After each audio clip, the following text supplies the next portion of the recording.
was the flight? We made it. No, it was good. It was, yeah, planes, trains, and automobiles a little bit. Had a little of the COVID PTSD just with the uncertainty. But it was good. We got back to the hotel last night and got some sleep and stuff. So, yeah, some good quality time. Reminded me a little bit of the G League days. Had those long travel days and bust out some cards or tell some jokes and stuff. Did the players get to go home, or did y'all come straight to the stadium? No, I don't think the guys. I came straight here. I lived too far going the wrong direction, so I think most of the guys probably. I'm not sure what they did, but they had a little bit of time. Yeah. You made decisions on the questionable guys tonight.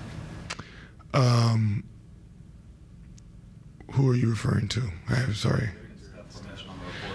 Victor is going to go through pregame, and obviously we'll go from there. And Steph's out.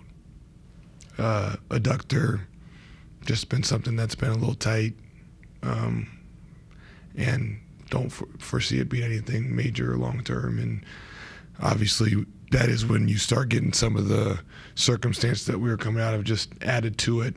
Felt like it was the best decision for him. These guys are obviously creatures of habit, like you've talked about before. What's the concern level on a day like this? There's nothing routine about what you guys have been through to get here today. Yeah, I think I wouldn't use the word concerning. There's a reality to it. Again, to build habits, typically you have routines and consistency, and that's the creature of habit part you alluded to. I also think you just got to be ready to go. And I think, we've had a little experience of that even with the Cup, where you get a little outside of your cookie cutter routine.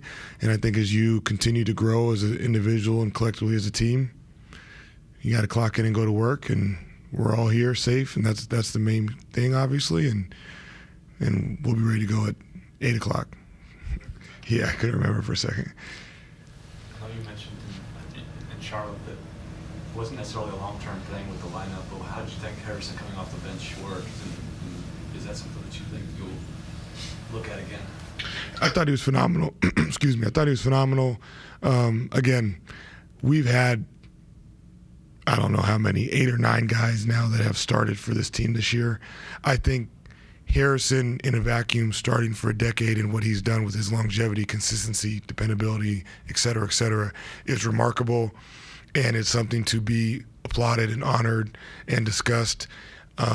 Us looking for different lineups or changing lineups, and as we continue to get healthy and have different things, is something we've done all year, so I don't think it's as big of a thing as a group or for us that we're looking at for we need this for Harrison here, or we want that for Devin or Julian or whomever it may be.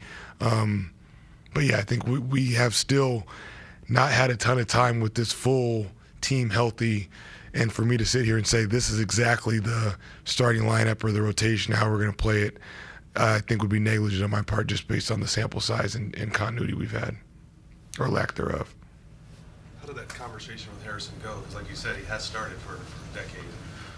Yeah, I mean, from my perspective, I don't want to speak for him. I think it went really well. It was open.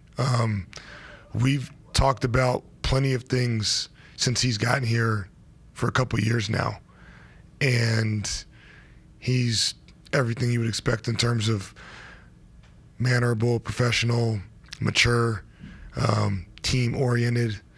And I really, really respect his opinion in a variety of ways amongst a variety of topics, and I think that hopefully he appreciates that as well, but I know I not only appreciate it, but I lean on that a lot in terms of his perspective and opinion.